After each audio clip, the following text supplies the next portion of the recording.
adasini kayfiyatlari yo'qga o'xshaydi. Nima qilish kerak ekan?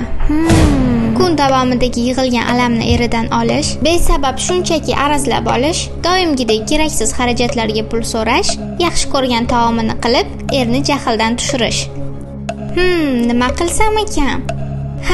Yaxshisi D.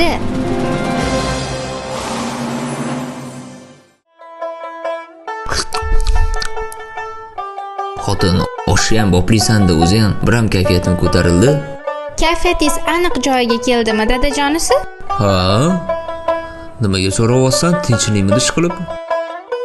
Endi boshqa javoblarni ham qo'llab ko'rsa bo'ladi. O